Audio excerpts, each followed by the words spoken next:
আসসালামু আলাইকুম। Technique easy এডুকেশনের পক্ষ থেকে আপনাদের সবাইকে স্বাগতম জানাচ্ছি। প্রিয় শিক্ষার্থীরা, সপ্তম অধ্যায় অসীম ধারা এই অধ্যায়টি থেকে যশোর বোর্ড 2021 সালে যে সৃজনশীল প্রশ্নটি এসেছে আমরা এখন তার সমাধান করব। প্রশ্নটির উদ্দীপকে একটা ধারার কথা উল্লেখ করা হয়েছে, 9x - 2 whole to the power -1 plus 9x - 2 whole to the power -2 plus 9x - 2 whole to the power -3 plus dot dot dot একটি অনন্ত গুণোত্তর ধারা। অনন্ত মানে অসীম, এটি একটি অসীম গুণোত্তর ধারা। তো এই ধারার আলোকে আমাদেরকে এই সৃজনশীল প্রশ্নটার সমাধান করতে হবে। সবার প্রথমে ক নাম্বার প্রশ্নটা এখানে বলা হয়েছে 5.032 এর উপরে পৌনঃপুনিকের চিহ্ন রয়েছে। পৌনঃপুনিকের চিহ্ন থাকা মানে সেটা অনবরত বারে বারে পুনরাবৃত্তি ঘটবে, বারে বারে পুনরাবৃত্তি ঘটবে, কখনো থামবে না, চলতেই থাকবে চলতেই থাকবে চলতেই থাকবে। তো 5.032 পৌনঃপুনিক এটিকে অনন্ত গুণোত্তর ধারার মাধ্যমে মূলদীয় ভগ্নাংশে প্রকাশ করো।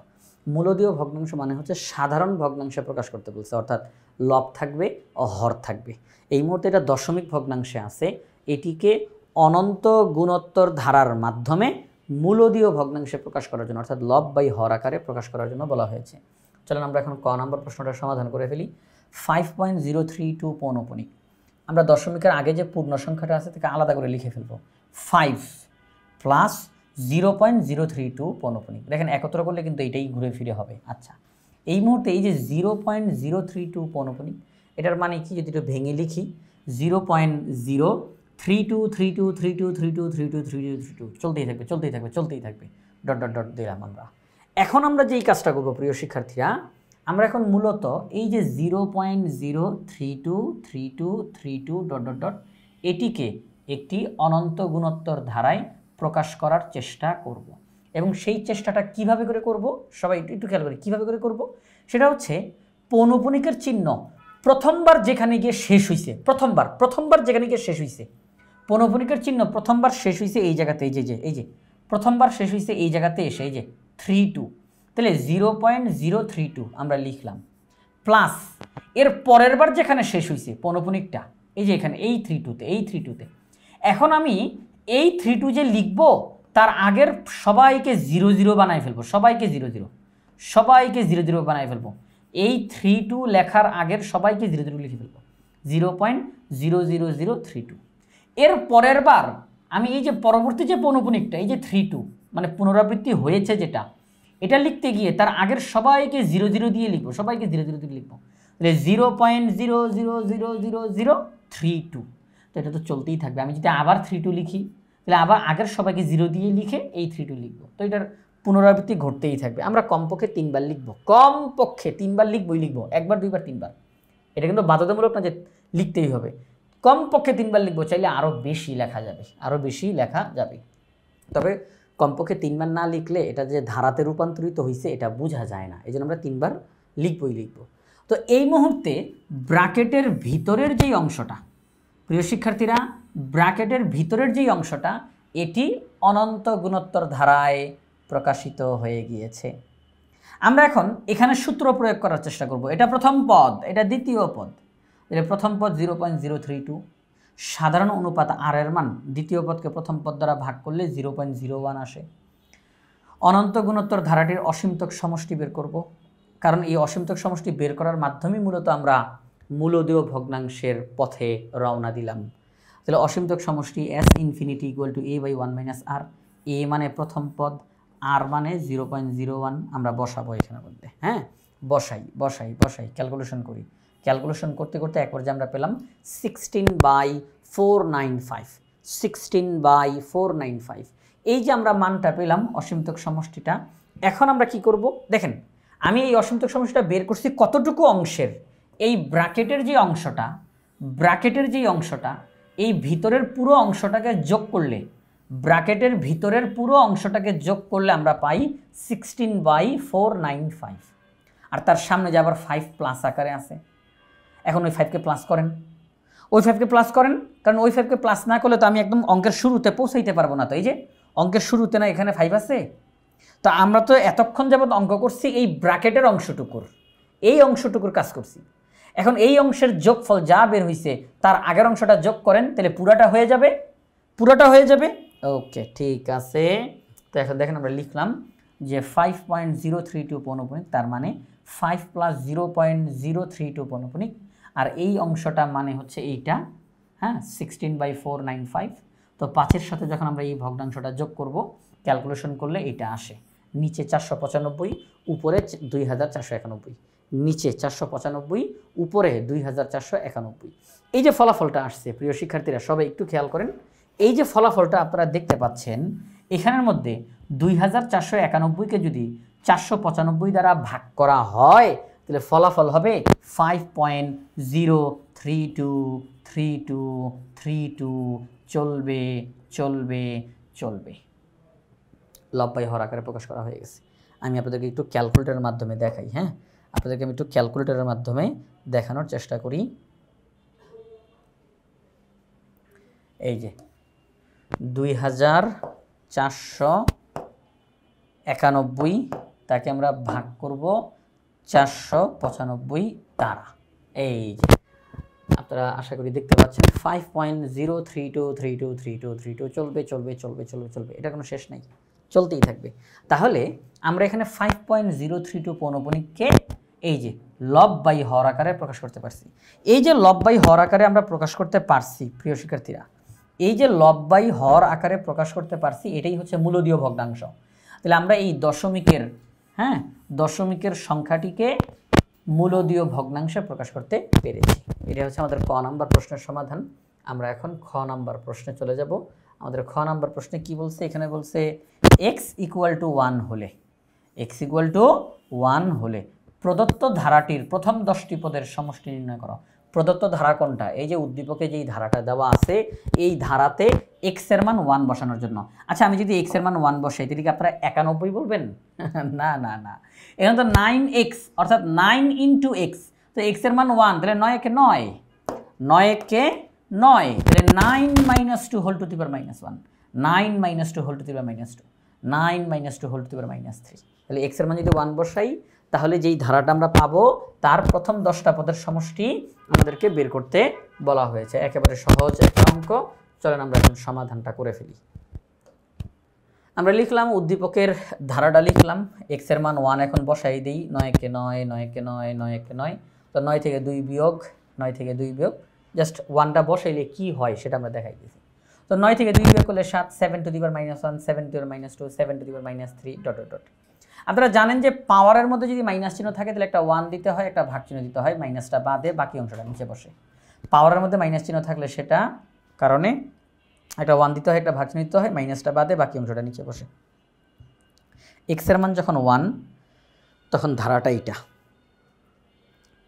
x এর মান যখন 1, তখন ধারাটা এইটা, 1/7 + 1/7² + 1/7³ plus dot dot dot dot.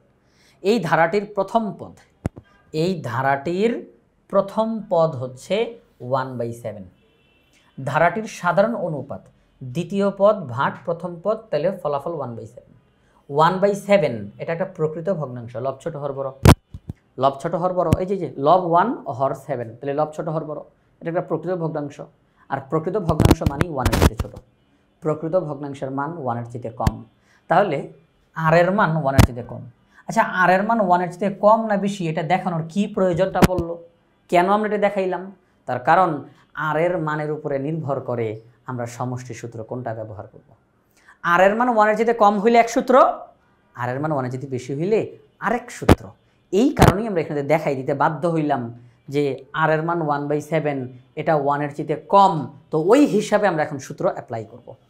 r এর মান যখন 1 এর চেয়ে কম হয়, তখন সমষ্টি নির্ণয়ের সূত্র a × 1 - r⁴n divided by 1 - r, এটা হচ্ছে সূত্র। তাহলে গুণোত্তর ধারাটির প্রথম 10টি পদের সমষ্টি বের করতে বলছে। 10টি পদ, তাহলে এই n এর মান হবে 10, n এর মান হবে 10, যতটি পদ বলে n এর মান তত। তাহলে S10 মানে 10টি পদের সমষ্টি, a × 1 - r⁴10 divided by 1 - r।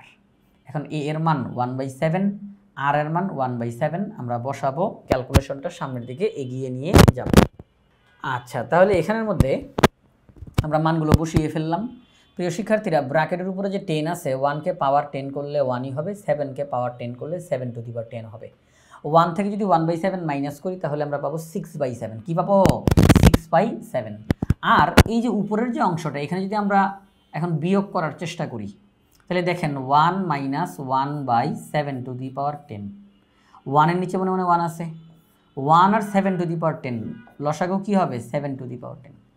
1 7 to the পাওয়ার 10-এর মধ্যে 7 টু দি পাওয়ার 10 বার যায়, 7 to the power 10 7 to the পাওয়ার 10-এর মধ্যে একবার যায়, 1 1 1।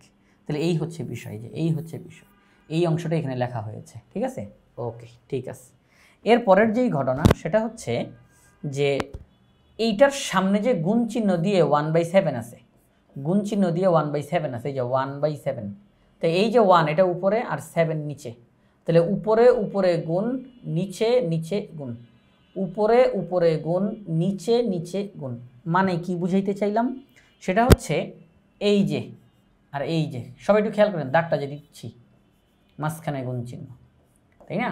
তাহলে আমরা বলবো এই 1 উপরে, এই 7 নিচে, এই অংশটা উপরে, এই অংশটা নিচে। তাহলে 1-এর সাথে এই অংশটার গুণ আর 7-এর সাথে এই অংশটার গুণ, যেই কথা সেই কাজ। 1 দিয়ে যখন উপরের অংশকে গুণ করব, ওইটাই থাকবে, কোনো পরিবর্তন হবে না। আচ্ছা, আর 7 দিয়ে যখন গুণ করব, তাহলে 6/7 ইন্টু 7, এই যে 6/7 ইন্টু 7, 7 7 কাটা, তাহলে 6 থাকে। আচ্ছা, এখন যেই বিষয়টা আমি দেখাইতে চাই সেটা হলো, প্রিয় শিক্ষার্থীরা, এই যে ভাগ চিহ্ন দেখতেছেন, ভাগ চিহ্নের উপরের অংশ, ভাগ চিহ্নের নিচের অংশ। আমি ভাগ চিহ্নের উপরের অংশটা একটু লিখতেছি, 7 to the power 10 - 1 divided by 7 to the power 10।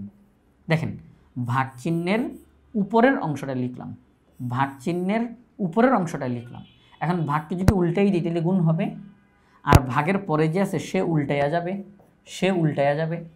ভাগ চিহ্নের উপরে যেটা আছে সে তাকে লিখলাম, ভাগ চিহ্নকে উল্টায় যখন গুণ লিখলাম, তখন ভাগের পরে যে আছে সে উল্টায় যাবে।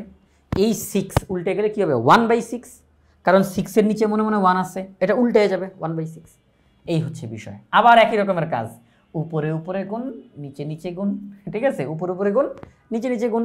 তাহলে 1 দিয়ে যখন উপরের অংশকে গুণ করব যা আছে তাই, আর 6 দিয়ে যখন নিচের অংশকে গুণ করব 6 ইন্টু 7 টু দি পাওয়ার 10। আশা করি আপনারা সবাই অঙ্কটা বুঝতে পারছেন। তাহলে আমাদের খ নাম্বার প্রশ্নে বলা হয়েছিল যে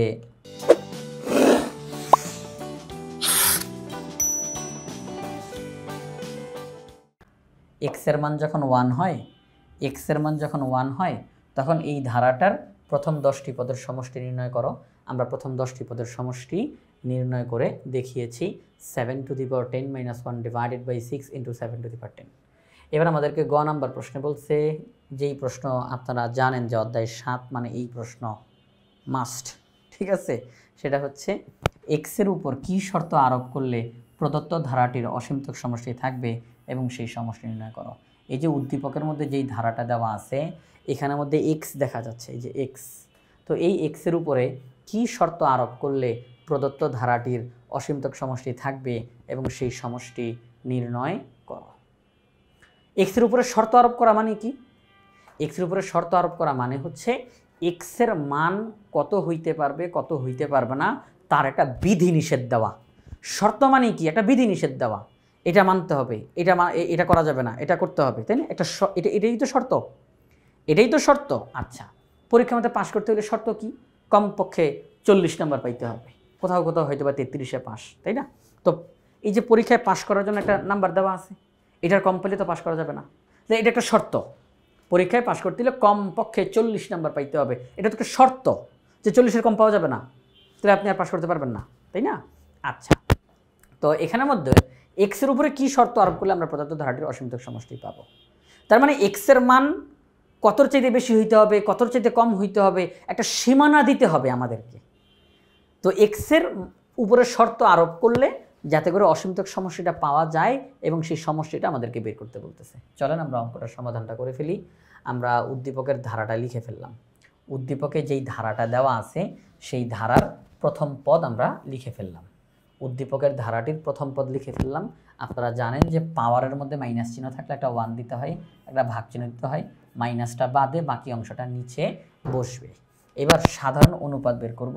সাধারণ অনুপাত নির্ণয় করার সূত্র হচ্ছে দ্বিতীয় পদ ভাগ প্রথম পদ। আচ্ছা, পাওয়ারের মধ্যে মাইনাস আছে একটা 1, একটা ভাগ চিহ্ন, মাইনাসটা বাদে বাকি অংশটা নিচে, ভাগ চিহ্ন, এখানেও একই রকমের কাজ। ভাগকে উল্টালে গুণ হয়, তাহলে এটা উল্টে যাবে, কাটাকাটি করলে 1/9x - 2 রয়ে যাবে। তাহলে আর এর মান 1/9x - 2, আর এর মান 1/9x - 2। প্রিয় শিক্ষার্থীরা, আর এর মান 1/9x - 2। এখন অসীমতক সমষ্টি যদি থাকতে হয় তাহলে একটা শর্ত আছে, কিন্তু অসীমতক সমষ্টি থাকতে হলে একটা শর্ত আছে। শর্তটা হচ্ছে আর মডুলাস লেস দেন 1 হতে হয়, আর মডুলাস লেস দেন 1 হতে হয়, আর মডুলাস লেস দেন 1 হতে হয়। আচ্ছা, এই আর এর মান কত? 1/9x - 2। আমরা আর এর মান 1/9x - 2 এখানে বসাই দেব, আর এর মান 1/9x - 2 এখানে বসাই দেব। তাহলে 1/9x - 2 modulus less than 1, 1/9x - 2 modulus less than 1। যদি এই মডুলাস চিহ্নকে উঠাই দিই তখন কীভাবে করে লিখতে হয়? মডুলাস চিহ্নকে উঠাই দিলে আমরা লিখব -1 এর চাইতে বড়, +1 এর চাইতে ছোট। যেহেতু এখানে 1 আছে, তাহলে মডুলাস চিহ্নকে উঠাই দিলে আমরা লিখব -1 এর চাইতে বড়, +1 এর চাইতে ছোট। ঠিক এই জায়গা থেকেই শর্ত আসবে, ঠিক এই জায়গা থেকেই x এর উপরে শর্ত আরোপিত হবে। সেটা হচ্ছে 1/9x - 2, এটার মান -1 এর চাইতে বড়, 1/9x - 2 এটার মান 1 এর চাইতে ছোট। আমি আবারও বলতেছি, 1/9x - 2 এটার মান -1 এর চাইতে বড়, 1/9x - 2 এটার মান 1 এর চাইতে ছোট। আচ্ছা, তাহলে আমরা এখানে লিখব হয় 1/9x - 2 এটার মান 1 এর চাইতে ছোট। বিপরীতকরণ করে দিলাম, তাহলে লবটা হরে, হরটা লবে। যখন আমরা বিপরীতকরণ করি তখন অসমতার চিহ্ন পরিবর্তন হয়, যখন আমরা বিপরীতকরণ করি তখন অসমতার চিহ্ন পরিবর্তন হয়। -2 এখানে আমরা লিখলাম +2, তাহলে +2, তাহলে 9x, +2 - 2 বাদ, এখানে থাকে 3। উভয় পক্ষকে আমরা 9 দিয়ে ভাগ করব। হ্যাঁ, উভয় পক্ষকে আমরা 9 দিয়ে ভাগ করব। তো 9 9 কাটা, তাহলে থাকে x greater than 1/3, x greater than 1/3, x greater than 1/3। এবার আসেন 1/9x - 2 এটার মান -1 এর চাইতে বড়, এটার মান -1 এর চাইতে বড়। আচ্ছা, তাহলে আমরা এটাই কিন্তু লিখলাম 1/9x - 2 এটার মান -1 এর চাইতে বড়। বিপরীতকরণ করে দিই, তাহলে চিহ্নটা পরিবর্তন হবে। অনেকেই ভাবতে পারেন স্যার লব হরে যাবে, হর লবে যাবে, তাহলে এখানে -1 যে রয়ে গেল। ঘটনা কি? ঘটনা হচ্ছে -1 এর নিচে মনে মনে 1 আছে। যখন আমরা বিপরীতকরণ করলাম তখন এই 1টা উপরে গেছে আর -1টা নিচে গেছে। আচ্ছা, 1কে -1 দিয়ে ভাগ করলে রেজাল্ট কত আসে? -1ই আসে। অর্থাৎ -1কে 1 দিয়ে ভাগ করলে ওই একই রেজাল্ট, কোনো পরিবর্তন নাই। আচ্ছা, ঠিক আছে, কিন্তু এখানে তো পরিবর্তন হয়েছে, লবটা হরে, হরটা লবে, তাহলে বিপরীতকরণ করছি, চিহ্নটা পরিবর্তন হয়ে গেছে। -2কে বাদ দেওয়ার জন্য +2 নিয়ে আসলাম, কারণ আমার উদ্দেশ্য এক্সকে একা বানাইতে হবে। তাহলে 9x < 1, উভয় পক্ষকে 9 দ্বারা ভাগ করলাম, তাহলে x এর মান 1/9 এর চাইতে ছোট, x এর মান 1/9 এর চাইতে ছোট। আমরা ইতিমধ্যে x এর উপরে শর্ত পেয়ে গেছি, সেটা কি? যদি অসীমতক সমষ্টি পাইতে হয় তাহলে x এর মান 1/9 এর চাইতে ছোট হইতে হবে, অথবা x এর মান 1/3 এর চাইতে বড় হইতে হবে। এই দুই শর্তের যে কোনো একটা শর্ত যদি মানা হয় অসীমতক সমষ্টি পাওয়া যাবে, আর যদি না মানা হয় অসীমতক সমষ্টি পাওয়া যাবে না। x এর মান 1/9 এর সমানও হতে পারবে না, x এর মান 1/3 এর সমানও হতে পারবে না। শর্তটা কি? যদি অসীমতক সমষ্টি পাইতে হয় তাহলে এই যে উদ্দীপকে যেই ধারাটা দেওয়া আছে, x এর মান হিসাবে, এই যে x এর মান হিসেবে আমাদেরকে হয় 1/9 এর চাইতে কম মান বসাইতে হবে, অথবা x 1/3 এর চাইতে বড় মান বসাইতে হবে। 1/9 এর চাইতে ছোট মান বসাইতে হবে, অথবা 1/3 এর চাইতে বড় মান বসাইতে হবে, তাহলে অসীমতক সমষ্টি পাওয়া যাবে। এই দুইটা শর্তের যে কোনো একটা শর্ত মানলেই আপনি অসীমতক সমষ্টি পেয়ে যাবেন। এখন আমাদেরকে বলছে অসীমতক সমষ্টিটা বের করে দেখাও। অসীমতক সমষ্টি নির্ণয় করার সূত্র a/1 - r। a হচ্ছে প্রথম পদ, আর হচ্ছে সাধারণ অনুপাত। ওকে, আমরা কি করলাম? এই যে 1 এর নিচে মনে মনে 1 আছে, 1 আর 9x - 2, 1 আর 9x - 2 লসাগু করবো আমরা, তাহলে লসাগু হলে 9x - 2। 1 9x - 2 এর মধ্যে 9x - 2 বার যায়, সেটা দিয়ে লবকে গুণ, তাহলে 9x - 2। এটার মধ্যে একবার যায়, 1 1 কে 1, তো -2 -1 দিলে কত হয়? -3। আমি এটা এখানে লিখে দেখাচ্ছি।